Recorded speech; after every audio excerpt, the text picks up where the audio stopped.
අයිබෝන් කියලා පිළිගන්න ඕගොල්ලෝ හැමදෙනාම මගේ YouTube channel එකට. ඉතින් අද අපි කතා කරන්න බලාපොරොත්තු වෙන්නේ ටෙක්නොලොජි ස්ට්‍රීම් එකෙන් A level ලියපු ළමයෙක්ට හොඳම ඉසට් අගයක් තියෙනවා නම් ඒ වගේම එයා ICT පැත්තෙන් ඩිග්‍රී එකක් ෆලෝ කරලා අනාගතයේ රැකියාව අවස්ථාවකට යන්න බලාපොරොත්තු වෙනවා නම් එයාට මේ වෙනකොට ගන්න තියෙන හොඳම ඩිග්‍රී එක මොකක්ද කියලා. ඉතින් ඒ අතර ස්පෙෂලිම මේ දවස්වල කතා වෙන ප්‍රධානම ඩිග්‍රී දෙක තමයි කොළඹ UCSC එක විසින් ලබා දෙන කොළඹ යුනිවර්සිටි එකේ UCSC එක විසින් ලබා දෙන ඉන්ෆර්මේෂන් සිස්ටම් කියන ඩිග්‍රී එක.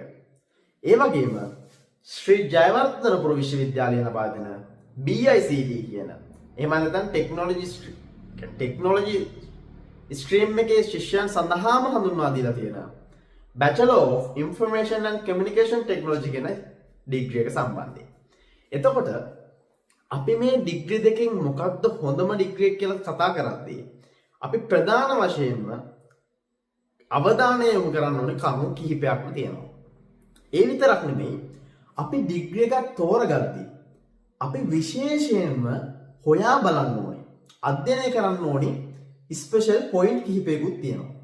ඉතින් අපි ඒ පොයින්ට් මොනවාද කියලා හරියටම දැනගෙන ඊට පස්සේ මේ ඩිග්‍රී දෙකෙන් මොකක්ද වැඩියෙන්ම වැදගත් වෙන්නේ? ඒ වගේම මොකක්ද වැඩියෙන්ම ප්‍රයෝජනවත් වටිනාකම වැඩිම ඩිග්‍රී එක කියලා තීරණය කරමු. එතකොට මේක තීරණය කරන්න කලින් මම කැමතියි මේකට අවශ්‍ය සාධක ඒ වගේම කරුණු ඔක්කොම පොඩ්ඩක් කතා කරලා ඉන්න. ඉතින් මම ඒකට පොඩි ප්‍රසන්ටේෂන් එකක් හදාගත්තා. අපි ඒකත් එක්කම ඉස්සරහට කතා කරගෙන යමු. හරි. එතකොට අපි දැන් කතා කරන්න යන්නේ ඩිග්‍රී එකක් කොහොමද හරියටම තෝරගන්නේ? ඒ වගේම මේක වටිනා ඩිග්‍රී එකක්ද? මේකේ වටිනාකම තීරණය කරන්නේ කොහොමද කියලා හරියටම දැනගන්න. හරි. එතකොට සාමාන්‍යයෙන් ටෙක්නොලොජි ශිෂ්‍යයෙක්ට තාක්ෂණ වේද විෂය ධාරාව හදාරපු ශිෂ්‍යයෙක්ට ප්‍රධාන වශයෙන් ලබා ගන්න පුළුවන් ඩිග්‍රී කිහිපයක්ම තියෙනවා. එකක් තමයි Bachelor of Engineering Technology කියන ඩිග්‍රී එක. ඒ වගේම Bachelor of ICT Information and Communication Technology. ඒ වගේම Information System කියලත් ඩිග්‍රී එකක් තියෙනවා. ඒ වගේම මෙතන BSc Bachelor of Science Information System කියන ඩිග්‍රී එක වගේම ජයවර්ධනපුර විශ්වවිද්‍යාලයේ Bachelor of Computing කියලත් මෙන්න මේ Information System ඩිග්‍රී එක ලබා දෙනවා. හරි. එතකොට මේ විතරක් නෙමෙයි BSc පැත්තෙන් හදාරපු ළමයින්ට ඒ ඩිග්‍රී එකත් ෆලෝ කිරීමේ හැකියාව තියෙනවා. මම මෙතන ගත්තේ ප්‍රධාන වශයෙන් ඉංජිනේරු තාක්ෂණ වේදේ වගේ විෂයක් ICTත් එක්ක හදාරපු ළමයින්ට තෝරගන්න පුළුවන් ඩිග්‍රී කිහිපය. හරි. ඊට පස්සේ අපි මේ ඩිග්‍රී එකක් තෝරගනිද්දී මොනවාද සැලකිලිමත් විය යුතු කරුණු කියන එක විශේෂයෙන්ම බලන්න ඕනේ. එතකොට ඔයා දැන් ඩිග්‍රී එක සිලෙක්ට් කරන්න කලින් ඔයා හොඳට බලන්න ඕනේ ඔයාගේ ස්කිල්ස් ඇබිලිටිස් මොන වගේද තියෙන්නේ මොන සයිඩ් එකකටද ඔයාගේ ස්කිල්ස් ඇන්ඩ් ඇබිලිටිස් වැඩිපුර නැඹුරු වෙන්නේ කියලා. ඒ විතරක් නෙමෙයි ඔයා පොඩි කාලේ ඉඳන් දැකපු හීනයක් තියෙන්න පුළුවන්. ඔයා පොඩි කාලේ ඉඳන් ළඟා කරගන්න ආසාවෙන් ඉන්න දේවල් ටිකක් වෙන්න පුළුවන්. මෙන්න මේ කියන සිහින වලට මේ කියන ඩ්‍රීම්ස් වලට මේ කියන ගෝල්ස් වලට යන්න පුළුවන්ද කියලා බලන්න ඕනේ මෙන්න මේ ඩිග්‍රී එක ෆලෝ කිරීම හරහා. මොකද ඔයාගේ අනාගතයේ දැකපු හීන හැබෑ කරගන්න බැරි නම් ඩිග්‍රී එක හරහා අපි මේ ඩිග්‍රී එක කරන එකේ ඇත්තටම වටිනාකමක් නැහැ. ඩිග්‍රියේ වටිනාකම කොච්චර වුණත් තමන්ගේ හීන හැබෑ කරන්න බැරි නම් ඒ ඩිග්‍රී එකකට ඒ ඩිග්‍රී එකෙන් ඇති වැඩක් නැහැ. හරි. ඒ වගේම මේ ඩිග්‍රී එක යම්කිසි ඩිග්‍රී එකක් ඔයා තෝරගන්නවා නම් ඒ ඩිග්‍රී එක ඔයාලට කරන්න අවශ්‍ය අවම සුදුසුකම් ටික තියෙනවද කියලාත් බලන්න ඕනේ. ඒ වගේම මේ ඩිග්‍රී එකේ වැලියු එක ගැන අපි කල්පනා කරලා බලන්න ඕනේ. මෙන්න මේ ඩිග්‍රී එකේ වැලියු එක කියන තැන තමයි මම අද විශේෂයෙන්ම සාකච්ඡා කරන්න බලාපොරොත්තු වෙන්නේ. එතකොට මේකෙදි ඩිග්‍රී එක දැන් ඔයා තෝරගත්තා. දැන් ඔයා ස්කිල්ස් ටික බලලා ඇබිලිටිස් ටික බලලා ඔයාගේ හීන ගැන හිතලා මතලා ඔයා ඩිග්‍රී එකක් තෝරගත්තා. ඒ විතරක් ඇතිද ඩිග්‍රී එකක් තෝරගන්න? ඩිග්‍රී එකක් පර්මනන්ට් සිලෙක්ට් කරන්න ඒ කරුණු ටික විතරක් ඇතිද නැහැ. ඔයා ඒ ඩිග්‍රී එකේ කෝස් කන්ටෙන්ට් එක හොඳට ස්ටඩි කරන්න ඕනේ. හොඳට ඒ කෝස් කන්ටෙන්ට් එක ස්ටඩි කරලා ඔයා අවබෝධයක් ගන්න ඕනේ මේකේ තියෙන සබ්ජෙක්ට් වලට මම කැමතිද? මේකේ තියෙන සබ්ජෙක්ට් මට කරන්න මම කරන්න ආසාවෙන් කරන්න කැමතිද කියලා. ඊට පස්සේ මේ කෝස් කන්ටෙන්ට් එකෙන් ගැන අවබෝධයක් තියාගෙන ඔයාලට බලන්න පුළුවන් මේ ඩිග්‍රී එක ෆලෝ කරලා අවසානයේදී මට මොන වගේ ජොබ් ඔපචුනිටිස්ද තියෙන්නේ කියලා. මොකද ඔයා ඩිග්‍රී එකක් කරන්නේ ගෙදර නවතින්න බලාගෙන නෙමෙයි. ඔයා හොඳට මතක තියාගන්න ඩිග්‍රී එකක් කරන්නේ කවදම හරි දවසක ජොබ් එකක් කරන්න. එතකොට ඔයා හොඳට බලන්න ඕනේ දේ තමයි ඔයාට මේ ඩිග්‍රී එකෙන් පස්සේ මොන වගේ ජොබ් ඔපචුනිටිස්ද තියෙන්නේ කියලා. A level කරන කාලේ ටෙක්නොලොජි කිව්වම ගොඩක් කට්ටිය අහනවා මොකද්ද පුතා කරන්න ඉන්න ජොබ් එක කියලා. මොනවාටද යන්න හිතන් ඉන්නේ කියලා. ඉතින් ඒ වෙලාවේ සමහර කට්ටියට උත්තර නැති වුණානේ. ඉතින් A level කරලා දැන් ඒක පාස් කරලා ඉවරයි දැන් ඉන්න. දැන් ඕගොල්ලෝ මේ වීඩියෝ එක බලන කට්ටිය අනිවාර්යයෙන්ම ඒ කඩේම පැනලා. එතකොට දැන් කැම්පස් එකට ගිහිල්ලා ඩිග්‍රී එක කරද්දිත් ඔයාට කට උත්තර නැත්තම් මේ ඩිග්‍රී එක කරලා ඊට පස්සේ කරන්න ඉන්න ජොබ් එක මොකක්ද කියලා හද්ද ඔයාට පිළිතුරක් කෙලින් දෙන්න බැරි නම් ඔයා එතනම ෆේල්. ඔයාට කිසිම ප්ලෑන් එකක් නැහැ ඔයාගේ අනාගතය ගැන. ඒකින්ද ඔයා අනිවාර්යෙන්ම ඩිග්‍රී එක බලද්දී ඩිග්‍රී එකේ කෝස් කන්ටෙන්ට් එක විතරක් බලනවාදී ඒකෙන් එහාට ගිහිල්ලා කරන්න තියෙන ජොබ් මොනවාටද යන්න පුළුවන් මෙන්න මේ වගේ ජොබ් ඔපචුනිටිස් පැත්තත් බලන්න ඕනේ. ඊට පස්සේ ඔයා මෙන්න මේ ඩිග්‍රී එකේ මීඩියම් එක ගැන පොඩ්ඩක් සැලකිලිමත් වෙන්න ඕනේ. ඒ කියන්නේ සිංහල වලින්ද කරන්නේ ඉංග්‍රීසි මීඩියම්ද මෙන්න මේ විදියට. මොකද උදාහරණයක් විදියට තමන්ගේ ඩිග්‍රී එක තමන්ට පුළුවන් භාෂාවෙන් ෆලෝ කරනවා. තමන්ට පහසු වෙයි. හැබැයි අවසානයේ ඩිග්‍රී එක කම්ප්ලීට් කරලා ෆීල්ඩ් එකට ගියාට පස්සේ ජොබ් එකක් කරද්දී ජොබ් එක කරන තැන ඔයාට භාවිතා කරන්න වෙන්නේ ඔයා ඩිග්‍රී එක ෆලෝ කරපු ලැන්ග්වේජ් එක නෙමෙයි නම් ඔයා එතන ලොකු අපහසුතාවයකට පත් වෙනවා.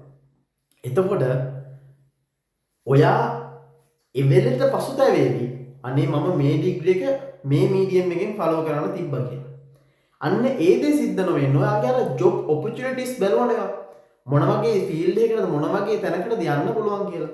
ඉතින් මේ වගේ ඔයාගේ ජොබ් එක කරගෙන යන්න පහසු වෙන්නේ මොන මීඩියම් එකකින් මොන ලැන්ග්වේජ් එකකින් මෙන්න මේ ඩිග්‍රී එක ෆලෝ කරොත්ද කියලා ඔයා මේ ගැනත් පොඩි අවධානයක් යොමු කරන්න ඕනේ. පොඩි උදාහරණයක් විදිහට දැන් ලෝයර් කෙනෙක් සිංහල වලින් ඩිග්‍රී එක කම්ප්ලීට් කරලා උසාවියට ආවට පස්සේ උසාවියේ කතා කරන්න වෙන්නේ ඉංග්‍රීසි වලින්. එතකොට ඔයා සිංහල වලින් ඉගෙනගත්ත කරුණු ටික ඉංග්‍රීසි වලින් ඉදිරිපත් කරන්න ඒක භාවිතා කරන්න ගියාම ඔයාට පහසු වෙන්න පුළුවන්. අන්න ඒ විදිහට අපිත් මේ මීඩියම් එක ගැන පොඩ්ඩක් සැලකිලිමත් වෙන්න ඕනේ. හරි. ඊට පස්සේ මේ ඩිග්‍රී එකක් කොච්චර කාලයක් යනවද කම්ප්ලීට් කරන්න? මේකත් ඉතා වැදගත් කරුණක්. මොකද ඔයා ඩිග්‍රී එක කරන්න පටන් අරගෙන කොච්චර කාලෙකින්ද ඔයා මේ ඩිග්‍රී එක කම්ප්ලීට් කරන්න පුළුවන් වෙන්නේ. ඒ විතරක් නෙමෙයි යුනිවර්සිටි එකක් තෝරද්දී සිලෙක්ට් කරද්දී ඔයා බලන්න ඕනේ මේ යුනිවර්සිටි එකේ කොච්චර විතර කාලයකින් පස්සේද මේ ඩිග්‍රී එක ගන්න පුළුවන්. කෝස් එකේ ඩිග්‍රී එකේ ගහලා තියෙන්න පුළුවන් 4 year 3 year කියලා. හැබැයි ඔයා බලන්න ඕනේ ඇත්තටම සීනියර් කෙනෙක් සම්බන්ධ කරගෙන මේ ඩිග්‍රී එක මේක යුනිවර්සිටි එකේ කොච්චර කාලයක් කරන්ද මේක කම්ප්ලීට් කරන්නේ. මේ වගේ ඩිග්‍රී සාමාන්‍යයෙන් කල් ඇදෙනවා. මේ යුනිවර්සිටිස් වල ප්‍රශ්න දිනනවා. අන්න මේ වගේ දේවල් සම්බන්ධ වෙනොත් ඕගොල්ලෝ අවධානය යොමු කරන්න ඕනේ. හරි. මේ හැම දේ ගැනම අවධානය යොමු කරලා ඔයා ඊට පස්සේ දැන් ඩිග්‍රී එක තෝරගන්නවා. හරි. එතකොට මේ ඩිග්‍රී එක ෆලෝ කරලා ඔයා දැන් මෙන්න මේ වගේ ජොබ් එකකට යන්නේ කියලා ඔයා තීරණය කරලා ඉන්න කෙනෙක් නම් කිසිම ප්‍රශ්නයක් නැහැ. මොකද ඔයාට අයිඩියා එකක් තියෙනවා ඔයා මේ ජොබ් එකට තමයි යන්න ඉන්නේ කියලා.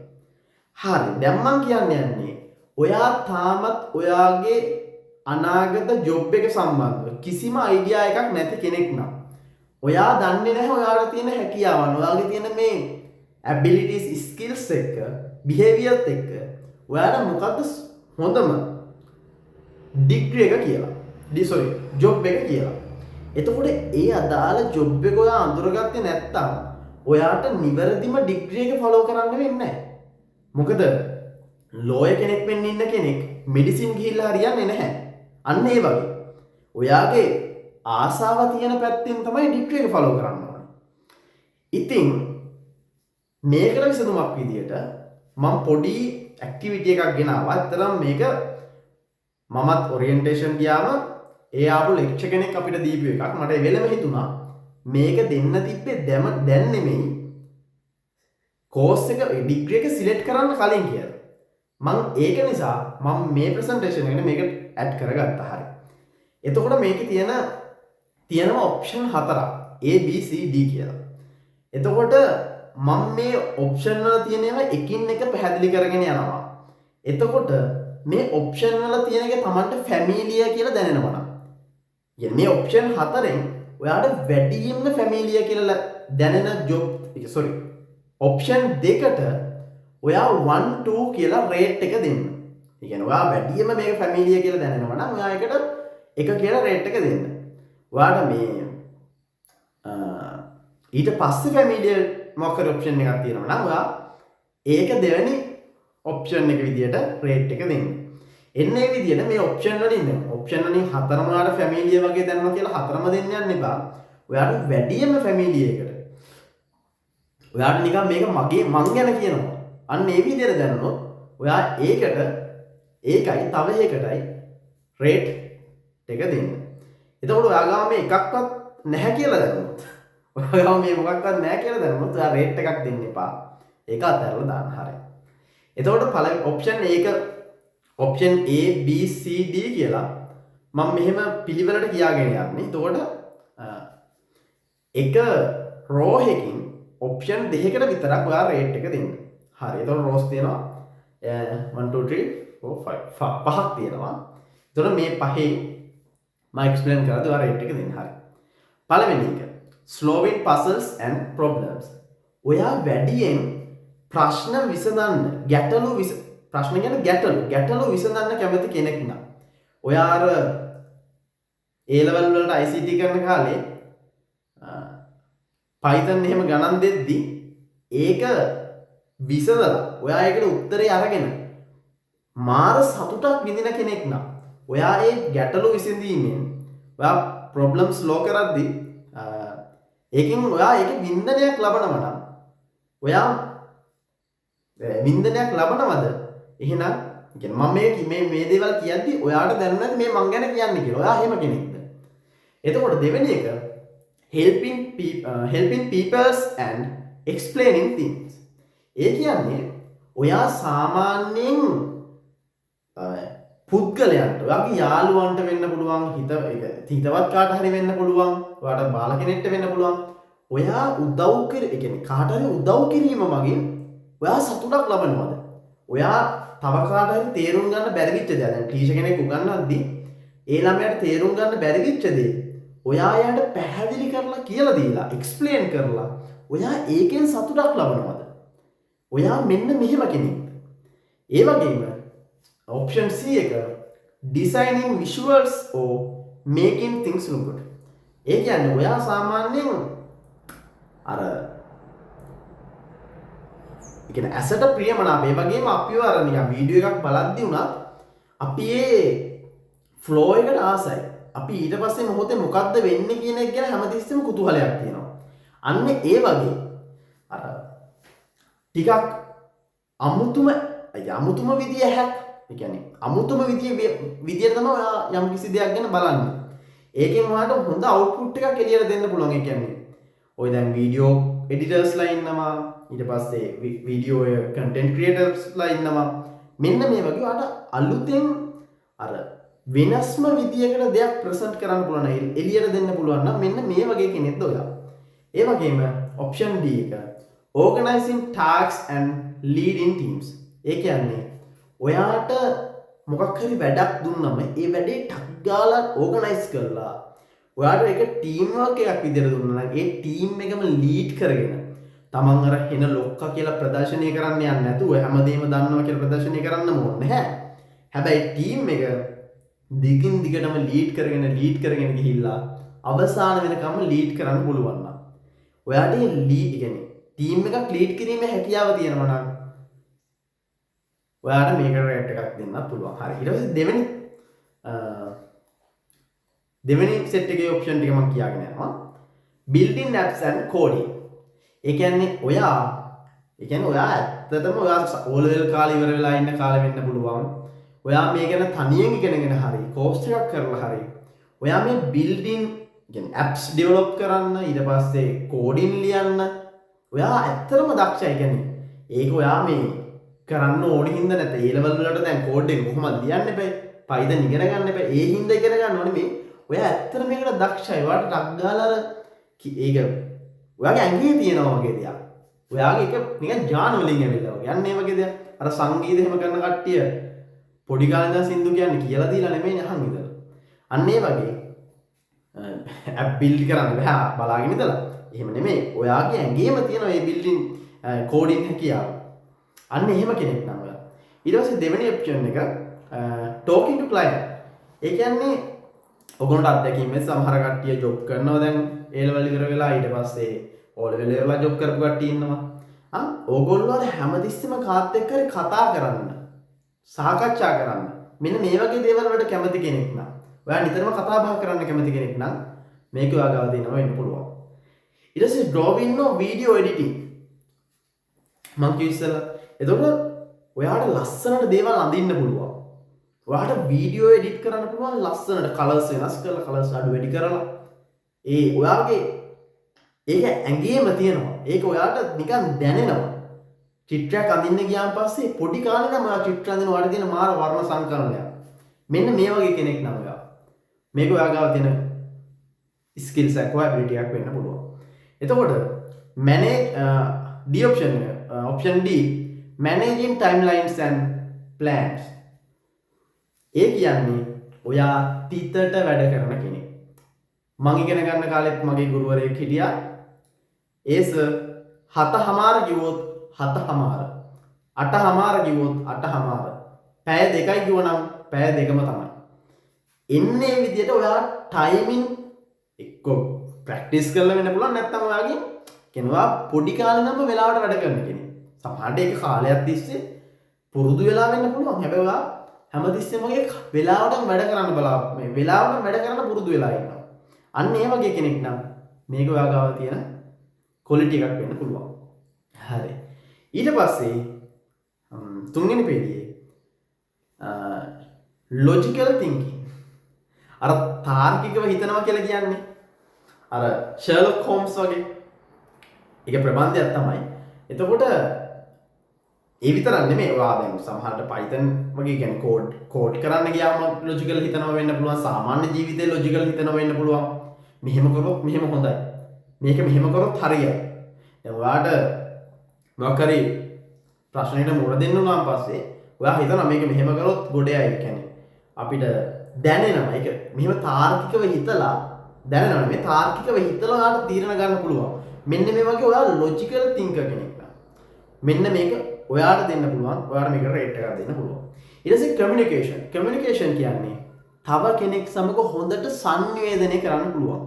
මම කියන දේවල් ඔයාට තේරෙන්නේ නැත්නම් ඔයා කියන දේවල් මට තේරුම් ගන්න බැරි නම් අපි දෙන්න අතර කියන්නේ කමියුනිකේෂන් එකක් නේ. කියන්නේ කමියුනිකේෂන් එකක් තියෙනවා. අර හොඳ කමියුනිකේෂන් ස්ට්‍රෝං කමියුනිකේෂන් එකක් නෑ. ඔයාට හොඳට දැන් හිතන්න ඔයාට අර සමහර ළමයි ගුරුවරයාගෙන් ප්‍රශ්න අහන්න උත්සාහ කරනවා. හැබැයි මේ ළමයා අහන්න හදන ප්‍රශ්නේ ගුරුවරයාටවත් තේරුම් ගන්න බෑ. මොකද එච්චර පටලවාගෙන තමයි අහන්නේ. ඔයාට හොඳට සංනිවේදනය කරන්න බෑ. බැරි ළමයි ඉන්නවා අපේ පන්තිවල සාමාන්‍යයෙන් ඒ කාලේ හිටියා. එතකොට හැබැයි සමහර වෙලාවට ඔයාලට හිතෙන්න පුළුවන් මේ ඌ කියන එකත් තේරුම් අරගෙන සමහරවිට අර ගුරුවරයාට සර් එයා මේක තමයි අහන්නේ කියලා එක්ස්ප්ලেইন කරන්න තරම් ඔයාට අර කියන දේ ඉක්මනට කැප්චර් කරගන්න කෙනෙක්. ටක් ගාලා තේරුම් ගන්න. එයත් එක්ක හොඳින් සංනිවේදනය කරන්න. ඒකේ සංනිවේදන හැකියාවක් තියෙන්න පුළුවන්. ඔයා මේ වගේ කෙනෙක්ද? ඊට පස්සේ ක්‍රියේටිවිටි. ඒ කියන්නේ ඔයා ගොඩක් නිර්මාණශීලී. ඔයා දැන් අපි ඔක්කොම අපි යාළුවෝ ටිකක් යනවා ඔන්න පාරක් දිගේ යද්දි කොහේ හරි ගහක් දිරලා ගිහපු කොට කෑල්ලක් තියෙනවා. අපේ 10 දෙනාගෙන් 9 දෙනෙක්ටම ඕක කොට කෑල්ලක් විතරයි. හැබැයි අපේ සමහර යාළුවෙක් ඉන්න පුළුවන් උට ඒක සල්ලි විදියට පේන්න පුළුවන්. ඒ කියන්නේ ඌට එකෙන් උනත් සල්ලි උපයන්න පුළුවන්. අර කියන්නේ මීකුණනුත් අර සල්ලි මොකද්ද මේ උපයගත්ත කතාව. අන්න ඒ වගේ පට්ට නිර්මාණශීලී.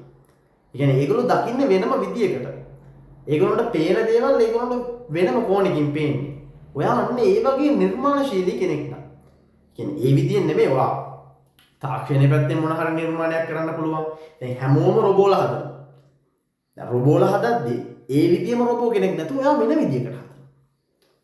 මේ කියන්නේ ඔය බලන්න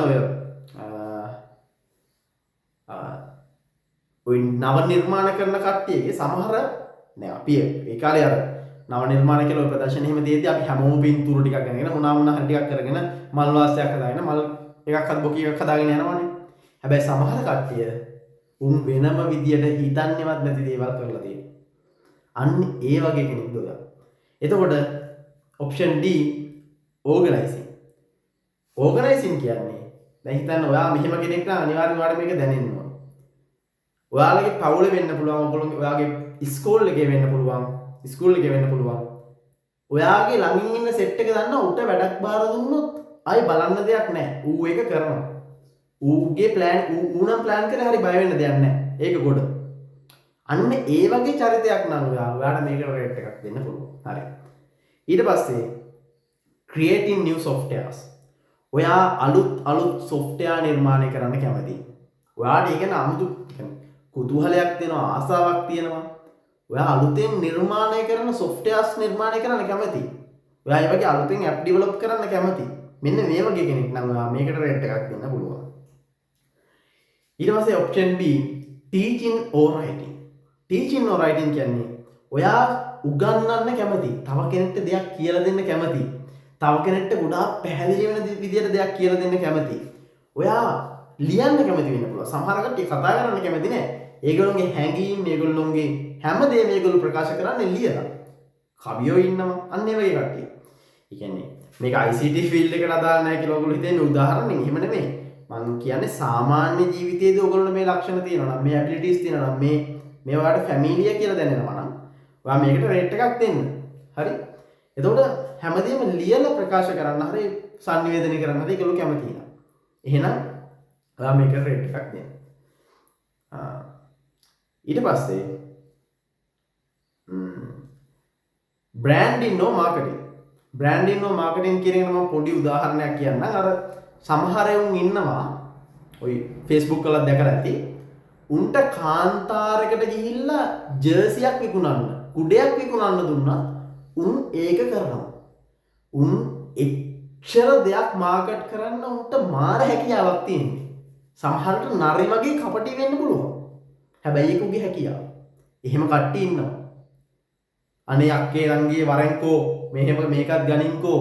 අර එහෙම සීන් එකේ මාකටිං එකක් ගිහින් දවස් ටිකක් දවස්. ඒ මාකටිං ඕන තැනකට ගිහිල්ලා දෙයක් බ්‍රෑන්ඩ් කරන්න පුළුවන්. බලන්න ඔය සමහර නිර්මාණය කරලා තියෙන බ්‍රෑන්ඩ් අන්න ඒ වගේ. ඔයාට දෙයක් බ්‍රෑන්ඩ් එකක් කරන්න පුළුවන්. ඔයාට මාකට් කරන්න පුළුවන් දෙයක්. මේක පට්ටම අඩුවෙන් පිටින පට්ට ස්කිල් එකක්. මේක ඔයාට තියෙනවා නම් මේකට අනිවාර්යෙන් ඔයා රේට් එකක් දෙන්න පුළුවන් ඔයාට. තියෙනවා. එතකොට option D planning big event. එතකොට ඔයාට සමහරට සින්දුවක්වත් තියාගන්න බැරි වෙන්න පුළුවන්. ඔයාට සින්දුවක්වත් කියන්න බෑ. හැබැයි ඔයාට ඕනම ප්‍රමාණයේ උත්සවයක් වෙන්න පුළුවන්, මීටින් එකක් වෙන්න පුළුවන්, ලොකු ට්‍රිප් එකක් වෙන්න පුළුවන්, ඕගනයිස් කරන්න පුළුවන්. ට්‍රිප් එකක් යන්න අවසරය විතරයි ඉස්කෝලෙන් දෙන්න ඕනේ. අනිත් ටික කම්ප්ලීට්ලි බලා ගන්න. අන්න ඒ වගේ ඩයල් එකක් නම් ඔයාලට මේක රෙට් එකක් දෙන්න පුළුවන්. හරි. ඊට පස්සේ අවසාන එකේ option A write code. sorry. ඔයාට කෝඩ් ලියන්න කැමති කෙනෙක් නම් ඔයා අනිවාර්යෙන් ICT කරපු ළමයි මෙතන ඉන්නේ නැත්නම් බහුතරයක්. එතකොට ඔයා කෝඩින් වලට ගොඩක් ආස කෙනෙක් නම් ඔයා මේකට රේට් එකක් දෙන්න පුළුවන්. ඊට පස්සේ give a speech. ඔයා කතා කරන්න කැමති කෙනෙක් නම් රැස්වීමකට ගිහිල්ලවත් කතා කරන්න නැති කෙනෙක් නෙමෙයි. කතා කරන්න කමන්නේ. ඒ කියන්නේ රැස්වීමක ගිහිල්ලා කතා කරන්න සමහරවිට බය වෙන්න පුළුවන් නේ. හැබැයි ඔයා යම්කිසි පිරිසක් මැද කතා කරන්න කැමතියි. අන්න මේ විදිහව කතා කරන්න කැමති කෙනෙක් පොඩි ස්පීච් එකක් දෙන්න කැමති කෙනෙක් නම් ඔයාලට මේකට රේට් එකක් දෙන්න පුළුවන්. ඊට පස්සේ මේක පෝස්ටර්. ඒ කියන්නේ අපිත් අඳුන ළමයි ඉන්නවා අපේ එකට ඉන්න කට්ටිය. එතකොට ඒගොල්ලෝ සමහර ගුරුවරුන්ගේ පෝස්ටර්ස් හදනවා, බැනර්ස් හදනවා, FB පෝස්ටර්ස් හදනවා. එක එක විදිහේ පෝස්ටර්ස් නිර්මාණය කරනවා. හැබැයි මේක කරන්න ඔයාට අත්දැකීම් වගේම ඔයාගේ අර බලන කෝණයත් එක්ක තමයි මේක තීරණය වෙන්නේ. මොකද Photoshop ගැන දන්න දෙන්නෙක් ඉන්නවා. හැබැයි මේ දෙන්නටම එකම විදියට පෝස්ට් එකක් නිර්මාණය කරන්න එකම පෝස්ට් එක දෙන්නටම නිර්මාණය කරන්න කියලා ඩීටේල්ස් ටික දුන්නොත් මෙයා හදන පෝස්ට් එකම නෙමෙයි මෙයා හදන්නේ. මොකද මෙයා හදන්නේ මෙයාගේ ඒ තියෙන හැකියාව, එයාගේ අත්දැකීම්, ඒ අර බලන වර්ණ සංකලනය හැමදේම භාවිතා කරලා. ඒතර අනිත් කෙනා හදන්නේ එයාගේ තියෙන දේවල් භාවිතා කරලා. එතකොට මේ දෙන්නම් Photoshop ගැන දැනගත්තට වැඩක් නැහැ. ඒ දෙන්නගෙන් එන අවුට්පුට් දෙකක්. ඒකෙන් එකක් හොඳ වෙන්න පුළුවන්, එකක් නරක වෙන්න පුළුවන්. එතකොට මේ වගේ ඔයාලා හොඳට පෝස්ටර්ස් හොඳට වෙන්න ඕනේ නැහැ. ඔයා පෝස්ටර් නිර්මාණය කරන්න හැකියාවක් තියෙන කෙනෙක් නම් ඔයාට අර ඒ වගේ දෙයක් කරද්දී අර ඒකට කැමැත්තක් වගේම ඔයාට අර නිරන්තරයෙන්ම ඔයාලට ආස වගේ කෙනෙක් නම් ඔයාට මේකට රේට් එකක් දෙන්න පුළුවන්. අවසාන එක lead a group project. ඒ කියන්නේ ඔයාට group project එකක් දුන්නොත්, ඔයා group project එකක් දුන්නොත් ඔයා මේක lead කරගෙන යන්න පුළුවන් කෙනෙක් නම්, ඒ කියන්නේ කවුරුත් group එකක් ගත්තම group එකේ එකෙක්වත් නායකයෙක් වෙන්නේ නැත්නම් කොහොමද? අනිවාර්යෙන් ඒ group එක අවසාන කොච්චර ටැලන්ට්ස් තිබ්බත් වැඩක් නැහැ.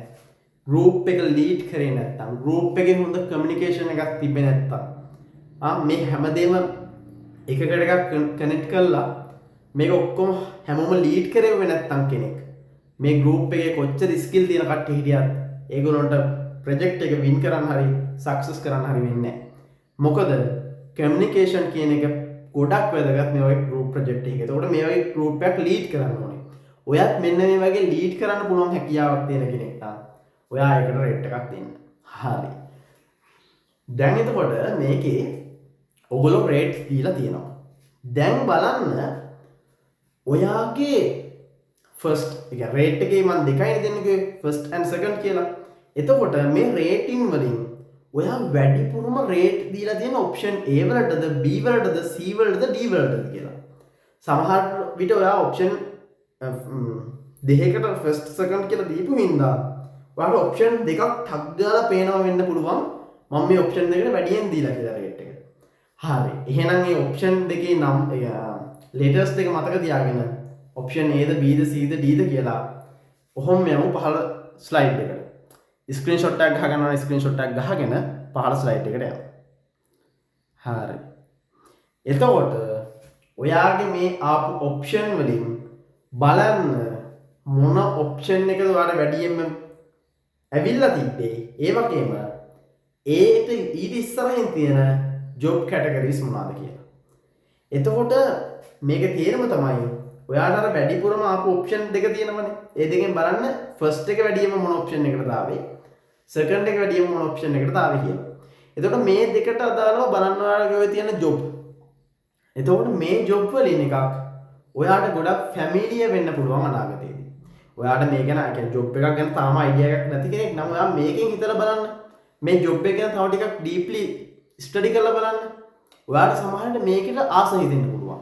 ඔයාට මේ පාත් වලින් හොයලා බැලුවොත් ඔයාගේ අර ආස කියන ඔයාගේ අර හීනේ තියෙන ජොබ් එක ඔයාට දැනෙන්න ගන්න පුළුවන්. මොකද එහෙම ජොබ් එකක් තාම තීරණය කරලා නැති කට්ටිය ගොඩක් ඉන්නවා. ඒකින්ද ඔයගොල්ලෝ ඉස්සරහින් ආපු ජොබ් ගැන ස්පෙෂලි හොඳට ඩීප් ස්ටඩි කරලා බලන්න. මම නෝමල් එකේ දල වශයෙන් මේ පොඩ්ඩක් විස්තර කරලා යන්නම් ජොබ් ගැන.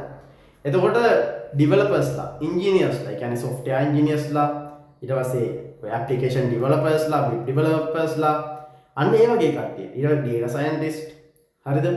එතකොට මෙන්න මේගොල්ලෝ ගොඩක් වෙලාවට වැඩ කරන්නේ කෝඩින් එක්ක.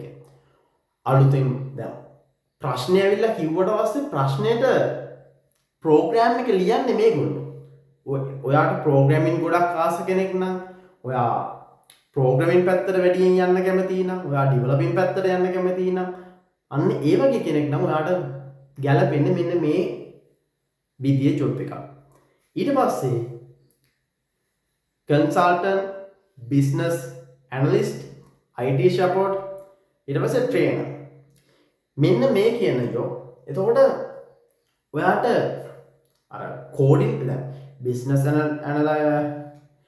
ඇනලිස්ට්, ඊට පස්සේ IT සපෝට්, ඊට ට්‍රේනර් මේ කියන කට්ටිය, කන්සල්ටන්ට් මේ කියන කට්ටිය පොඩ්ඩක් කමියුනිකේෂන් හැකියාව, මිනිස්සුත් එක්ක එකට ඉන්න හැකියාව, මෙන්න මේ වගේ දේවල් ටිකක් වැඩි වෙන්න ඕනේ කට්ටිය. මොකද මේගොල්ලෝ ගොඩක් වෙලාවට කෝඩින් එක්කම ජීවත් වෙනවා කියන්න බෑ. ඒගොල්ලෝ කෝඩ් කරන්න පුළුවන්. ඒගොල්ලෝ ඒ දැනුම ඇති. දැනුම තියෙන්න ඕනේ. හැබැයි ඒගොල්ලෝ ගොඩක් වෙලාවට වැඩ කරන්නේ බිස්නස් සයිඩ් එකත් එක්ක. ඒ වගේම මිනිස්සුත් එක්ක, පුද්ගලයොත් එක්ක තමයි මේගොල්ලන්ට වැඩ කරන්න වෙන්නේ. ඊට පස්සේ UX designer තියෙනවා, UI designer, front end developer. මේ කියන්නේ කවුද? ඔය UX designer, UI designer කියලා කියන්නේ ඕගොල්ලෝ දැන් ඔය බැංකින් ඔන්ලයින් බැංකින් ඇප්ලිකේෂන් එහෙම ඩවුන්ලෝඩ් කරලා තියෙන ඇප් එහෙම එතකොට ඒ ඇප් වල මනි ට්‍රාන්ස්ෆර් මෙතන, මොබයිල් ට්‍රාන්ස්ෆර් මෙතන, ඊට පස්සේ බිල් පේමන්ට්, ඊට පස්සේ ඔන්න ඔය විදියට එක එක ඔප්ෂන්ස් තියෙනවා. එතකොට මේ ඔප්ෂන්ස් එක එක පාටින් කලර් කරලා එක එක විදියට ස්විච් දාලා, ඒ කියන්නේ බටන් දාලා ක්ලික් කරන්න තියෙනවා. එතකොට මෙන්න මේ එන ස්ට්‍රක්චර් එක වගේම මේ කලර්ස් වගේම මේ අනිත් දේවල් නිර්මාණය කරන්නේ මේ UX designers-ලා හා UI designers-ලා. එතකොට මේ ඩිසයින් කරපු එක ඩිවලොප් කරන්නේ මේ ෆ්‍රන්ට් එන්ඩ් ඩිවෙලොපර්ස්ලා. එතකොට මේ ෆ්‍රන්ට් එන්ඩ් ඩිවෙලොපර්ස්ලා නිර්මාණය කරපු ෆ්‍රන්ට් එන්ඩ් එක වගේම බැක් එන්ඩ් එකත් එකතු කරලා තමයි මේ ඇප්ලිකේෂන් සම්පූර්ණයෙන් නිර්මාණය කරන්නේ. එතකොට බැක් එන්ඩ් එක සම්පූර්ණයෙන් නිර්මාණය කරන්නේ බොහෝ වෙලාවට අර ඩිවෙලොපර්ස්ලා, සොෆ්ට්වෙයාර් ඉන්ජිනියර්ස්ලා වගේ මෙන්න මේ වෙබ් ඩිවෙලොපර්ස්ලා වගේ මෙන්න මේ කෝඩින් එක වැඩ කරන කට්ටිය. එතකොට ඔයාලට ඔප්ෂන් D වැඩි වෙලා තිබ්බනම්, ඔප්ෂන් D එකට වැඩියෙන් සිලෙක්ට් කරලා තිබ්බනම් ඔයාලට ප්‍රොජෙක්ට් මැනේජර්, ස්ක්‍රම් මාස්ටර්, ප්‍රොඩක්ට් ඕනර් කියන ජොබ් කැටගරි ගැන වැඩියෙන් හොයලා බලන්න පුළුවන්. ඕගොල්ලෝ මම ප්‍රොජෙක්ට් මැනේජර් ගැන පොඩ්ඩක් කියන්නම්. එතකොට ප්‍රොජෙක්ට් මැනේජර් කියන්නේ හරියට අර ගෲප් ප්‍රොජෙක්ට් එකක් ලීඩ් කරන කෙනා වගේ කෙනෙක්. කොච්චර ස්කිල්ස් තියෙන, කොච්චර හැකියාව තියෙන කට්ටිය හිටියත් වැඩක් නැහැ. ඒගොල්ලෝ අතර කමියුනිකේෂන් එකක්, කනෙක්ෂන් එකක් හදන්න කෙනෙක් නැත්තම්. ඉතින් මෙන්න මේ ප්‍රොජෙක්ට් මැනේජර් කියන්නේ අර සොෆ්ට්වෙයාර් ඉන්ජිනියර්ස්ලා, වෙබ් ඩිවෙලොපර්ස්ලා ඔය හැම ඩිවෙලොපර් කෙනෙක්ම.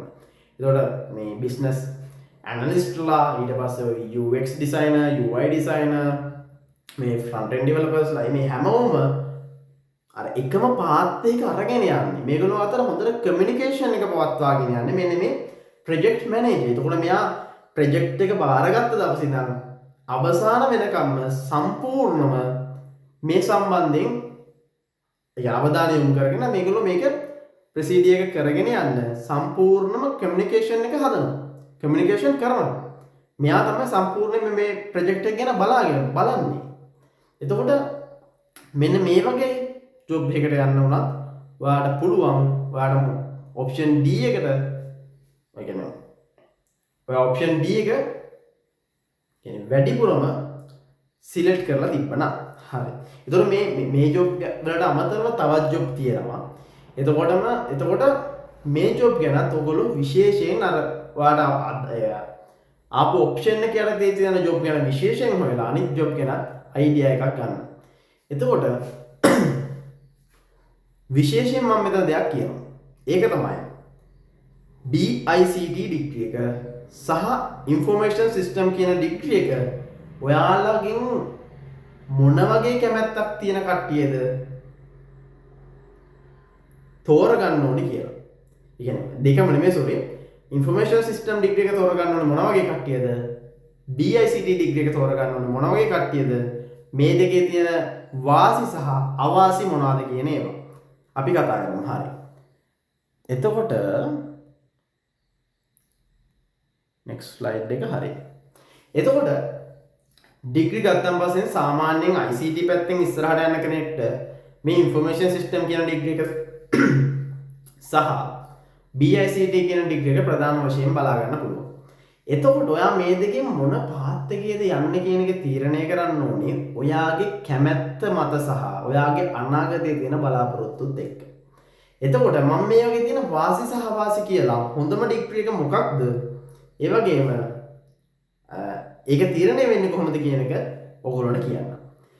ඉතින් මේ BICT ඩිග්‍රී එක ඔයා තෝරගන්න ඕනේ ඔයාට වැඩිපුර ඩෙවලොපින් පැත්තට යන්න ආසයි නම්. ඔයා වැඩිපුර කෝඩින් පැත්තේ වැඩ කරන්න ආස කෙනෙක් නම් ඔයාට යන්න පුළුවන් BICT ඩිග්‍රී එකට. මොකද ඉංජිනේරු තාක්ෂණවේදය හදාරපු ශිෂ්‍යයෙක්ට යන්න පුළුවන් ඩිග්‍රී වලින් තියෙන මේ ඩිග්‍රී දෙක. එතකොට ඔයාට බෑ කම්පියුටර් සයන්ස් ගිහිල්ලා සොෆ්ට්වෙයාර් ඉංජිනේරින් යන්න. ඔයාට බෑ වෙනත් ඩිග්‍රී එකක් ෆලෝ කරන්න. සමහරට මේක ඔයා පසුතැවෙනවා වෙන්න පුළුවන්. මොකද මට එහෙම කියපු කට්ටිය ඉන්නවා. මොකද ඒගොල්ලෝගේ ආසාව තිබිලා තියෙන්නේ වෙනම විදිහේ ජොබ් එකක් කරන්න. ඒගොල්ලෝට මේ ඩිග්‍රී ඒ කියන්නේ ටයිටල් එකේම දැන් AI ඉංජිනේර කියමු. ඒතොර ඒ නෙට්වර්ක් ඉංජිනේර කියමු. ඒ ටයිටල් එකෙන් මෙයාට ජොබ් එකට යන්න වෙන්නේ නැහැ. ඩිග්‍රී එක ගන්න වෙන්නේ නැහැ. ඉතින් ඔයා ඒක ගැන අවධානය යොමු කරන්න ඕනේ. ඇත්තටම උසස් පෙළ සබ්ජෙක්ට් තෝරගන්න කලින්. එතකොට දැන් අපි තෝරගන්නේ ඩිග්‍රී එකනේ. දැන් ඩිග්‍රී එක තෝරගද්දී ඒ වැරද්ද කරන්න එපා. ඔයා බලන්න ඔයා ඩෙවලොපින් පැත්තට වැඩියෙන් යන්න කැමති කෙනෙක්ද? ඔයා නැත්තම් බිස්නස් එක්කම අර මිනිස්සුත් එක්ක සැරිසරමින් වැඩ කරන්න කැමති කෙනෙක්ද කියලා. ඊට පස්සේ ඔයා දැන් ඩෙවලොපින් පැත්තට යන්න කැමති නම් ඔයාට තීරණය කරන්න පුළුවන් මම BICT ඩිග්‍රී එක කරනවා. BCICT කියන ඩිග්‍රී එක කරනවා කියලා තීරණය කරපු වෙලාවෙ ඉඳන් ඊට පස්සේ බලන්න ඕනේ ප්‍රශ්න කියන්නේ. ඊට පස්සේ වඩන ගැටලු දෙක තමයි ඔයා ඩිග්‍රී එක කරද්දී ඔයාට කොහොමද සොෆ්ට්වෙයාර් පැත්තෙන් ඩිග්‍රී එක කම්ප්ලීට් කරගන්න පුළුවන් කියලා. එහෙම බලද්දී ඔයා මේ ශ්‍රී ජයවර්ධනපුර යුනිවර්සිටි එක ගැන මේ ඉන්දියා නම් කතා කරන්නේ. මොකද මේ මම කැටගරි තුනකට දාලා දෙනවා. මේ තුන තියෙන්නේ ජපුරේ තමයි තියෙන්නේ. එතකොට BICT කරලා ඔයා පළවෙනි අවුරුදු එකමාර ඇතුළත ගන්න GPA ගේ මත ඔයාට තීරණය කරන්න පුළුවන් ඔයා මොන ඩිග්‍රී එකටද යන්නේ කියලා. ඔයාට ඒක තීරණය කරන්න ඕන නම් ඔයාගේ GPA ගේ වැඩි වෙන්න ඕනේ අනිත් අයට වඩා. මොකද නැත්තම් එහෙන් දෙන ඩිග්‍රී එක තමයි ඔයාට ෆලෝ කරන්න.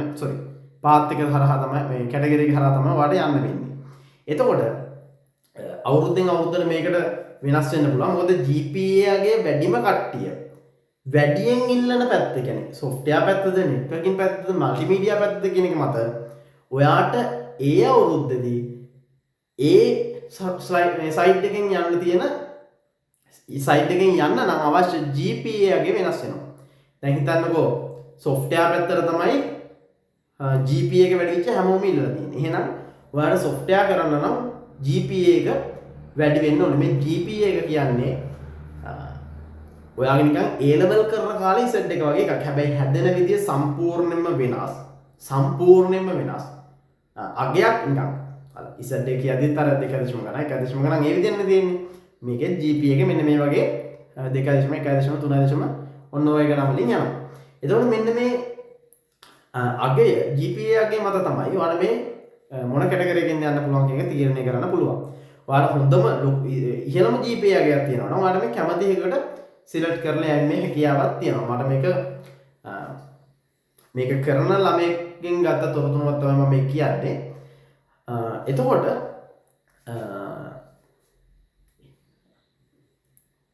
ඒ තොරතුරු මත හා මම හොයාගත්ත කරුණු මත. එතකොට ඔයාලට නෙට්වර්කින් පැත්තට යන්න පුළුවන්.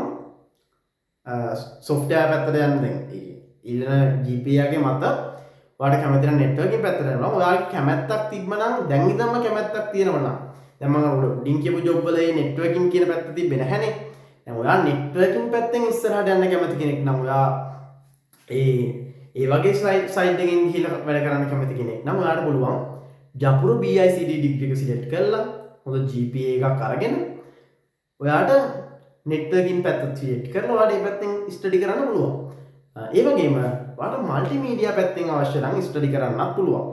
හැබැයි ඔයා හොඳට මතක තියාගන්න ඕන එකක් තියෙනවා. ඔයා කැමති වුණත් අකමැති වුණත් ඔයාගේ GPA එක අඩු වුණොත් ඔයාට එහෙන් පෙන්නන ඔයාට එහෙන් දෙන කැටගරි එක ඔස්සේ ඔයාට අනිවාර්යයෙන්ම මෙන්න මේ ඩිග්‍රී එක ෆලෝ කරන්න වෙනවා.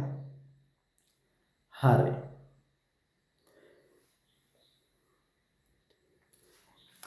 එතකොට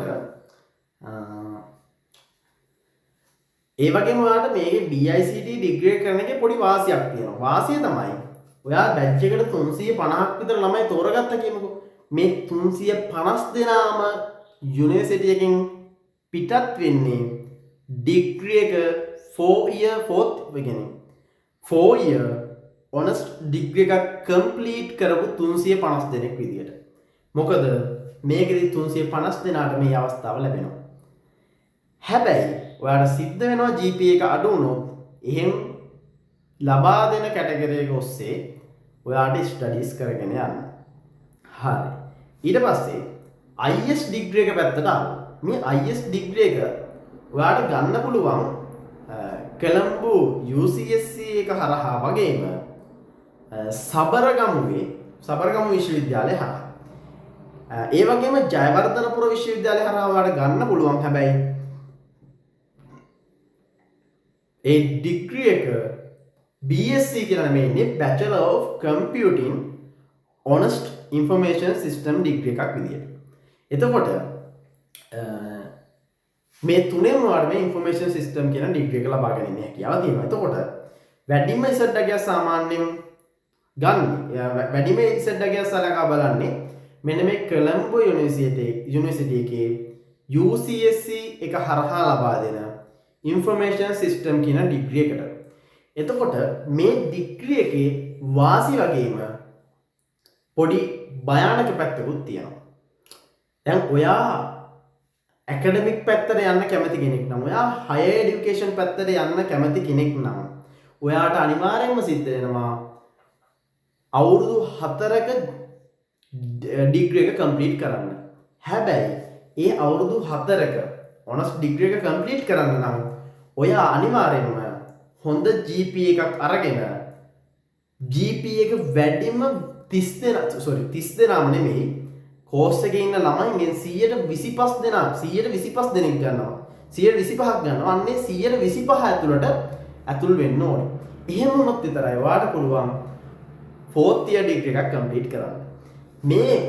එතකොට මේක කිව්ව ගමන්ම අහන ප්‍රශ්නයක් තමයි 4th year degree එක ගන්න කෙනෙක්ගේ degree එකයි 3rd year degree එක ගන්න කෙනෙක්ගේ degree දෙක අරගෙන job එකට ගියාට පස්සේ ඔයාට ඒ ඩිග්‍රී එකේ වැලියු එකට බලපෑමක් වෙනවා. ඒ වගේම ජොබ් එකකට යද්දී ඒකේ බලපෑමක් තියනවාද කියලා.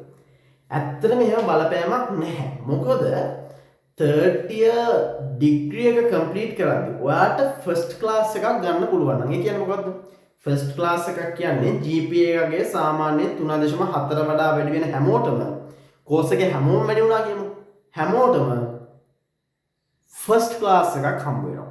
එතකොට මේ ෆස්ට් ක්ලාස් එක දාපු කට්ටියකින් මුල්ම 30 දෙනා, ඒ කියන්නේ 30 දෙනා නෙවෙයි 125ක් මුළු කෝස් එකෙම ගත්තාට පස්සේ ඒ 125ක් කියන්නේ සාමාන්‍යයෙන් දැන් 130ක් 20ක් විතර ඉන්න බැච් එකක ඉන්න සාමාන්‍යයෙන් 30කට වගේ ආසන්න ගාණක් තේරෙනවා. එතකොට දැන් 30 දෙනෙක් කියමුකෝ, මේ 30 දෙනා අතරට යන්න ඕන. එතකොට මේ 30 දෙනාගෙන් 30 දෙනාට අවස්ථාව ලැබෙනවා 4th year degree එක කම්ප්ලීට් කරන්න යන්න. එතකොට 31 වෙනියට පුළුවන් වෙනවා 3rd year degree එකේ batch top විදියටම ඒ වගේම first class එකක් එක්ක job field එකකට යන්න. ඒ වගේම අනිත් කට්ටියටත් first class එකක් ගන්න පුළුවන් නම් එයාලටත් first class එක අරගෙන job එකකට යන්න පුළුවන්. ඒ විතරක් නෙමෙයි job එකකට ගියාට පස්සේ එයාට එයාගේ සම වයස එයාගේ බැච් එකේම අනිත් ළමයි තව අවුරුද්දකින් තමයි එයාලා එළියට එන්නේ. එතකොට අර අවුරුද්ද පුරාවටම ඔයාගේ එක්ස්පීරියන්ස් එක වැඩි කරගෙන ඔයාට ජොබ් එකේ පොඩි ලීඩ් එකක් තියලා ඉස්සරහට යන්න පුළුවන්. ඒ වගේම තමයි ඔයා දැන් ඔයාට මේ පැත්තෙන් එහෙම වාසියක් ලැබෙනවා වගේම 4th year degree එක කරන ළමයින්ට මෙහෙම වාසියකුත් ලැබෙනවා. මොකද එයාලට 4th year එකේ batch top වෙන්න පුළුවන්. ඒක තේරෙන්නේ අර ඉන්න 30 දෙනාගෙන් වැඩිම GP අවුරුදු 4 අවසානයේ ඒතන ඉන්න හොඳම ස්ටුඩන්ට්ස් තමයි batch top කියන එක ගන්න පුළුවන් වෙන්නේ. ඒතකොට ඒ වගේම මේ ඉන්න කට්ටියකින් තමයි academic staff එකට එහෙම නැත්නම් ඔයාලට ලෙක්චර් කෙනෙක් වගේ වෙන්න ආසයි නම් ඔයාලට වැඩි ඒ වගේම මාස්ටර් එකක් කරලා PhD එකක් කරලා higher education එහෙම කරන්න ආසයි නම් වෙන foreign country එකකට ගිහිල්ලා එහෙම ඉගෙන ගන්න ආසයි නම් ඔයාට ඒකටත් හැකියාව ලැබෙනවා මේ අවුරුදු 4 ඩිග්‍රී එක කම්ප්ලීට් කිරීම මගින් පහසුවෙන්ම ළඟා වෙන්නේ. ඒ වගේම තමයි මේ 4th year degree එක කම්ප්ලීට් කරා කියන්නේ ඔයා රිසර්ච් එකක් කරලා තියෙනවා. එතකොට ඔයාලට ජොබ් එකකට ඇප්ලයි කරද්දී ඒ රිසර්ච් එකත් එක්කම ඇප්ලයි කරන්න පුළුවන්. එතකොට ඔයාගේ CV එකේදී උනත් කියන්නේ ඔයා රිසර්ච් එකකුත් කරපු කෙනෙක් නිසා ඔයාගේ රිසර්ච් එකත් එක්ක තමයි ඉන්ටර්විව් එක පාස් වෙන්නේ. මොකද එතකොට ඒකත් ඒගොල්ලෝ සලකා බලනවා. ඉතින් එතකොට එතන ඔයාට පොඩි එතනත් chance එකක් එනවා 4th year degree එකක් කම්ප්ලීට් කරන්න. එතකොට මෙතන 3rd year degree එක ගන්න කට්ටියටත් 4th year degree එක ගන්න කට්ටියටත් විවිධ විදිහේ advantages තියෙනවා. හරි. එතකොට 4th year degree එක දැන් මෙහෙම දෙනවා. 3rd year degree එක දෙනවා. දැන් මේ හින්දා මේ යුනිවර්සිටි එකට ඇවිත් කොළඹ යුනිවර්සිටි එකට ඇවිල්ලා කොළඹ ඇවිල්ලා UCSC එකෙන් IS degree එක ගන්න බයයි නම් දැන් බය වෙන්න පුළුවන්. මොකද 3rd year degree එක කරගන්න උනත් වැරදිලා. අන්න එහෙම හිතලා. ඉතින් මම ඒකට කියන්න කැමතියි ඔයා දැන් ජෙනරල් ඩිග්‍රී එකකින් නවතිනවා කියලා නවතින්න වෙයි කියලා හිතුවොත් නේ ඔක හිතෙන්නේ. හැබැයි ඔයා එහෙම ජෙනරල් ඩිග්‍රී එකක් ගන්න කට්ටිය අතරේ අර පොඩි පිරිස ඇතුළට 125 ඇතුළට යන්න වැඩ කරොත් ඔයාට ඒක ඇතුළට යන්න පුළුවන් වුණොත් ඔයාට ඒක කරගත්තොත් ඒ වගේම අතන 4th year degree එක කරපුවාට ඉන්නේ සුළු පිරිසයි. ඉතින් එතනම ඔයා ටිකක් ස්පෙෂල් වෙනවා. ඉතින් ඕගොල්ලෝ හැමතිස්සෙම try කරන්න ඕනේ අර අවුරුදු 4 ඇතුළට යන්න. මොකද එතකොට තමන්ගේ තියෙන වටිනාකම තව ටිකක් වැඩි වෙනවා. ඉතින් ඊට පස්සේ තව කට්ටියක් අහලා තිබ්බා IS එකේ 3rd year degree එකද වටින්නේ කොළඹ යුනිවර්සිටි එකේම තියෙන BICT degree එකද කියලා. ඉතින් මේකටත් මෙහෙමයි. ඔයා BICT degree එකේ content එක බලන්න. එතකොට ඔයාට යන්න පුළුවන් path ගැන study කරන්න. ඔයාට ඒ ගැළපෙන path එක තියෙන්නේ BICT එකේ නම් ඔයාට ගැළපෙනම degree එක BICT එක කොළඹ යුනිවර්සිටි එකේ. ඒ වගේම ඔයාට එතන ඔයාගේ අනාගතේ කරන්න ඉන්න ජොබ් එකට අවශ්‍ය ඩිග්‍රී එක එතන නැත්තම් කියන්නේ ඔයාගේ ඒ පැත්ත නෙමෙයි නම් ඔයාට බලන්න පුළුවන් BSc IS ඩිග්‍රී එක. එහෙම නැත්නම් UCSC එක මගින් ලබා දෙන information system ඩිග්‍රී එක. ඒතකොට ඔයාට මේක ස්ටඩි කරලා බලන්න මේක පොඩ්ඩක් course content එක check කරලා බලන්න පුළුවන්. මේකෙන් ඔයාට ඔයාගේ අනාගතයේ ඒ අවශ්‍ය හීනට යන්න අවශ්‍ය සබ්ජෙක්ට් ඒ වගේම අවශ්‍ය දේවල් තියෙන ඩිග්‍රී එකක්ද කියලා. ඔයාට එහෙම ෆැමිලියර් වුණොත් මේක ඔයාට මේකට එන්න පුළුවන්. එතකොට තමන් මේක තීරණය කරන්න ඕනේ මගේ යාළුවා BICD කරනවා ඒ හින්දා මාත් කරනවා කියන වගේ දෙයකින් නෙමෙයි. එහෙම නැත්තම් මගේ යාළුවා IS කරනවා ඒකින්ද මට BICD කරන්න බෑ. උට BSc degree ගන්නේ මට බෑ. නිකම්ම Bachelor of Information and Communication Technology කියන්නේ මට degree එක හම්බ වෙන්නේ. මේ වගේ අර පටු හීනමානවල එල්ලිලා මේ degree select කරන්න යන්න එපා. හැමතිස්සෙම බලන්න තමන් ගැන. මොකද තමන් වගේ කෙනෙක්ට ඉන්නේ තමන් විතරයි. ඒකින්ද තමන්කින් අහලා බලන්න මට මොන කෝස් එකද ගැලපෙන්නේ. තව කෙනෙක්ගෙන් අහුවට වැඩක් නැහැ. තමන් හොයන්න. තමන්ගේ ආසාව බලන්න. ඊට පස්සේ තීරණය කරන්න information system ද BICT ද කියලා. එතකොට අපි මේ ඔක්කොම එකට තියලා ගත්තොත් වාසිය වාසී BICT කරන හැමෝටම ගෞරව උපාධියක් අරගෙන higher education සඳහා ඕනනම් අයදුම් කරන්න පුළුවන්. ඊට පස්සේ academic staff එකට යන්න පුළුවන්. මේ වගේ ඇඩ්වාන්ටේජස් තියෙනවා. ඊට පස්සේ BSc කරන කට්ටියට higher education සහ academic staff යන්න ඕන නම් ඒගොල්ලෝ 4th year degree complete කරන්න ඕන. ඒ වගේම හැබැයි එහෙම complete කරන කට්ටියට සුළු පිරිසක් ඒක complete කරන සුළු පිරිසක් කියන්නේ 125 ප්‍රමාණය විතරක් complete කරන ඉන්න ඒක complete කරන කට්ටියට එන value එක ටිකක් වැඩි. ඒ වගේම තමයි ඒ යුනිවර්සිටි එක කොලම්බියා යුනිවර්සිටි එකේ UCSC එකේ 3rd year degree එක complete කරන කට්ටිය අවුරුද්දකට කලින් ඒගොල්ලෝ job field එකට යන හින්දා එයාලගේ experience එක වැඩි කරගෙන එතන ඒ තැනට හුරු වෙලා ඒ ඔස්සේ යන්න පුළුවන් ගමන වැඩි.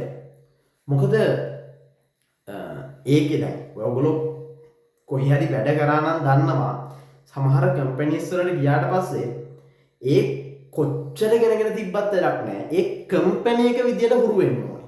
ඒ කම්පැනි එකේ යන ෆ්ලෝ එකට හුරු වෙන්න ඕනේ. සිස්ටම් එක කැච් කරගන්න නැත්නම් ඒතර රැඳීමක් නැහැ. ඒතර පැවැත්මක් නැහැ. ඉතින් එතනට හුරු වෙනවාට අවුරුද්දක් කාලයක් හම්බ වෙනවා. ඒක ලොකු ඇඩ්වාන්ටේජ් එකක්. මොකද සමහර අර අවුරුදු 4 ඩිග්‍රී එකට සිලෙක්ට් වෙච්ච අය පවා 3rd year degree එක අරගෙන අයින් වෙන කට්ටිය ඉන්නවා. ඒ අර ඇඩ්වාන්ටේජ් එක ගන්න. ඒ වගේම තමයි දැන් එහෙම කෙනෙක් අයින් වුණා කියමු මුල් 30 දෙනාගේ කෙනෙක් අයින් වුණා. එතකොට එයාට තියෙන වාසිය මොකද්ද? එතකොට එයාගේ GPA එක වැඩි අර 31 වෙනිට වඩා. එතකොට එයා 3rd year degree එක ගත්තී එයා තමයි ඒ 3rd year degree ගන්න කට්ටියගේ batch top වෙන්නේ. ඒ විතරක් නෙමෙයි. දැන් ඒක එයාට වාසියක් නේ. හැබැයි ඒ වගේම අර 31 වෙනියටත් වාසියක් තියෙන්න බෑ. මොකද එයා batch top විතර දැන් batch top නැති වෙනවනේ. හැබැයි ඒ වුණාට එයාට 4th year degree එකට යන්න chance එක හම්බ වෙනවා. එහෙම කෙනෙක් පහලින් තියෙන පහලින් කියන්නේ ඊට කලින් ඉවර වෙන 3rd year general degree එකට මාරු වුණොත්. ඉතින් මේ දේවල් බලද්දී කියන්නේ 4th year කරන කට්ටිය පවා 4th year select වෙච්ච අය පවා 3rd year කරන අවස්ථාවන් තියෙනවා. හරිද? හරි. එතකොට මෙන්න මේ කියන දේවල් ඔක්කොම සලකා බලලා ඔයාට තීරණය කරන්න පුළුවන් කොළඹ UCSC එකේ එහෙම නැත්නම් කොළඹ විශ්වවිද්‍යාලයේ පරිගණක අධ්‍යායතනයේ විද්‍යාවේදී එහෙම නැත්නම් BSc Bachelor of Science Information System degree එක ගන්න. Information System degree එක දානවද? එහෙම නැත්නම් ශ්‍රී ජයවර්ධනපුර විශ්වවිද්‍යාලයේ Bachelor of Information and Communication Technology කියන තාක්ෂණ වේදයේ සිසුන් සඳහාම නිර්මාණය කරලා තියෙන BICT degree එකට යනවාද කියලා. එතකොට දැන් මම කිව්වා මුලදී ඔයාට මේ degree එකෙන් හොඳම degree එක මොකක්ද කියලා කියන්නම් කියලා. ඉතින් මේක හරියටම තීරණය කරන්න පුළුවන් මට නෙමෙයි ඔයාටම විතරයි. මගේ තේරීම උනේ Information System කියන degree එක මොකද මම කැමති විදිය සහ මම ආස පාත් එක බලද්දි මට වැඩියෙන් ආස හිතුනේ මෙන්න මේ BSc Information System කියන degree එකට. ඉතින් ඕගොල්ලොත් බලන්න ඔයාලගේ කැමැත්ත සහ ඕගොල්ලෝගේ ආසාවන් සහ ඔයාගේ goals ඒ වගේම abilities behaviors ඒ හැමදේම බලලා ඔයා තීරණය කරන්න ඔයාට සුදුසුම ඩිග්‍රී එක මොකක්ද කියලා. හරි. එතකොට මේ ඉන්ෆර්මේෂන් සිස්ටම් කියන ඩිග්‍රී එක ඔයාට ගන්න පුළුවන් මේ ජයවර්ධනපුර විශ්වවිද්‍යාලයෙන් ගන්න පුළුවන් කම්පියුටින් කියලා බැචලර් ඔෆ් කම්පියුටින් කියලා තමයි ඔයාලට හම්බ වෙන්නේ. ඒකේ ස්පෙෂල් පොඩ වෙනස් වෙනවා. හැබැයි ජයවර්ධනපුර විශ්වවිද්‍යාලය ලබා දෙන බැචලර් මෙතන පොඩි වැරදීමක් වෙලා තියෙනවා මට. මේකත් BSc ඩිග්‍රී එකක්. සබරගම විශ්වවිද්‍යාලය ලබා දෙන්නේ BSc ඩිග්‍රී එකක්. හැබැයි සබරගම විශ්වවිද්‍යාලය සහ ජයවර්ධනපුර විශ්වවිද්‍යාලය ලබා දෙන ඉන්ෆර්මේෂන් සිස්ටම් ඩිග්‍රී දෙකම 4th year honors ඩිග්‍රී දෙකක් විදිහට තමයි ලබා දෙන්නේ. ඒ කියන්නේ ඕගොල්ලොන්ට සම්පූර්ණම ඒ ඇතුල් වෙන ළමයි හැමෝටම ගෞරව උපාධියක් අරගෙන honors ඩිග්‍රී එකක් අරගෙන එළියට යන්න පුළුවන්. මෙතනින් වැඩිම ඉස්සට්ටගයක් අවශ්‍ය වෙන්නේ මෙන්න මේ UCSC එකේ තියෙන ඩිග්‍රී ප්‍රෝග්‍රෑම් එකට දාන්න තමයි ඉන්ෆර්මේෂන් සිස්ටම් ඩිග්‍රී වලින් BICT එකටත් ටිකක් වැඩි ඉස්සට්ටගයක් තමයි ඉල්ලන්නේ ජයවර්ධනපුර විශ්වවිද්‍යාලය. ඉතින් අපේ අවුරුද්ද නම් සාමාන්‍යයෙන් BICT ළමයි 2 ගණන් වලින් තමයි ගියේ. IS ළමයි සාමාන්‍යයෙන් අරගෙන තිබ්බා 1.7 ගණන් වලින්. සමහර දිස්ත්‍රික්කවල 2 ගණන් වලින් ඇවිල්ලා තිබ්බේ එහෙම තමයි. එතකොට මේ BSc ඩිග්‍රී එක මේ අවුරුද්දේ දැන් ගිය අවුරුද්දේ කට්ටිය දැනුවත්භාවය ගොඩක් අඩුයි. මොකද කොළඹ ආශ්‍රිත ළමයි වගේම සමහර ගුරුවරුන්ගේ මඟ පෙන්වීමෙන් ආපු ළමයි කීප දෙනෙක් තමයි වෙනත් පළාත් වලින් හිටියේ. එතකොට මේ අවුරුද්දේ මම හිතන තත්ත්වයට වඩා වෙනස් වෙලා තියෙනවා. ටික දෙනෙක් වැඩිපුර මේක හොයන්න පටන් ගන්න තියෙනවා, දැනගෙන තියෙනවා. එතකොට මේ අවුරුද්දේ වාට සාමාන්‍යයෙන් 1.7න් එන්න අමාරු වෙයි. ඊට වඩා ඉසෙට් එක අනිවාර්යයෙන්ම ඉහළ යාවි. ඒ වගේම තව ඉස්සරහට තව ටිකක් ඉසෙට් එක වැඩි වෙන්න පුළුවන් ඔයගොල්ලන්ට ඉන්ෆර්මේෂන් සිස්ටම් ඩිග්‍රී එකට ඇතුළත් වෙද්දී ඉල්ලන. හරි. ඊට පස්සේ මම මෙතන තියෙනවා ඩිග්‍රී ප්‍රෝග්‍රෑම් 5ක් දාලා මේ 5 තියෙන්නේ UCSC එක විසින් ලබා දෙන ඩිග්‍රී ප්‍රෝග්‍රෑම්. ඒතකොට උඩ තුන ලබා දෙන්නේ maths stream එකකින් එන ළමයින්ට computer science 3rd year degree එක සහ 4th year computer science degree එකයි software engineering degree එකයි. එතකොට මුල් ටිකේ සම්පූර්ණ බැච් එකම බඳවා ගන්නේ computer science ළමයිනුයි information system ළමයිනුයි එකට. ඊට පස්සේ ඉස්සරහට කරගෙන යද්දී ඒගොල්ලෝ වෙන වෙන පාත්වල ඉගෙන ගන්න ලැබෙනවා. ඒ වගේම computer science කරන ළමයි 3rd year එකෙන් පස්සේ 3rd year එක ඉවර වෙන කට්ටිය computer science විතරයි කරන්නේ. computer science degree එක විතරයි ගන්නෙ. හැබැයි 4th year දක්වා කරන කට්ටිය research කරන කට්ටිය එයාලා computer science degree එක ගන්න කොටසක් ඉන්නවා. software engineering කියලා degree එක ගන්න කොටසක් ඉන්න කෙනෙක්. computer science degree එක software engineer පැත්තෙන් කරලා software engineering කියලා degree එක ගන්න කොටසක් ඉන්නවා. හරි. එතකොට අන්න ඒ කට්ටියත් එක්ක තමයි අර BICT ඩිග්‍රී එක කරන කට්ටියට ගොඩක් වෙලාවට වැඩ කරන්න හම්බ වෙන්නේ. මොකද ටෙක්නොලොජි කරන ළමයින්ට කෙලින්ම මෙන්න මේ විදිහට software engineering කියලා ඩිග්‍රී එක ගැනීමේ හැකියාවක් නැහැ. එතකොට BICT ඩිග්‍රී හරහා software පැත්ත කවර් කරලා තමයි ඔයාලට ඒ ඉන්ඩස්ට්‍රි එකට එන්න පුළුවන් හැකියාව තියෙන්නේ. ඒ වගේම information system ඩිග්‍රී එක කරන කෙනෙක්ටත් software පැත්තට software industry එකට යන්න බැරි ප්‍රශ්නයක් නැහැ. ඒ කියන්නේ මොකද software industry එකට මේ industry වලට යනවා නම් අවශ්‍ය වෙන්නේ මේ ICT සම්බන්ධ ඔයාලට degree එක පමණයි. degree එක සහ skills සහ abilities. එතකොට ඔයාලට හැකියාව තියෙනවා. ඔයාලට මේ degree එකත් එක්ක ඕනම මට්ටමේ ඕනම විදිහකට ඉහළට යෑමේ හැකියාව තියෙනවා. ඉතින් එතකොට මේ ඩිග්‍රී දෙක තමයි අපිට ලබා ගැනීම හැකියාව තියෙන්නේ තාක්ෂණ වේදය කරන ශිෂ්‍යයන් විදියට UCSC එක හරහා. ඊට පස්සේ මෙතනදි මම දැම්මේ අර උඩින් කියපු කතන්දරේමයි අපිට තාක්ෂණ වේදය ශිෂ්‍යයන් විදියට තෝරගන්න පුළුවන් ඩිග්‍රීස් මොනවාද කියලා. ඉතින් පොඩ්ඩක් වීඩියෝ එක දිග වුණා මේ ඉතින් මං හිතනවා මේක හරහා හොඳ අයිඩියා එකක් ගන්න පුළුවන් වුණා ඇති කියලා ඕගොල්ලොන්ට ඕගොල්ලෝ මොන වගේ ඩිග්‍රී එකක්ද ඕගොල්ලෝගේ අනාගතය ගැන බලලා තීරණය සිලෙක්ට් කරන්න ඕනි කියලා. ඉතින් අනිවාර්යයෙන්ම කමෙන්ට් එකක් දාගෙන යන්න පහලින් ඕගොල්ලන්ට මේ වීඩියෝ එක පොඩි හරි හෙල්ප් එකක් වුණා නම් පොඩි හරි අයිඩියා එකක් ආවා නම් මේ ගැන ඒ වගේම මගේ channel එකක් තියෙනවා subscribe කරගෙන යන්න. ඉතින් මම ප්‍රාර්ථනා කරනවා ඔයගොල්ලෝ හැමෝටම හරිම ඩිග්‍රී එක තෝරගෙන අනාගතේ වින් කරන්න ලොකු සපෝට් එකක් වෙන්න කියලා.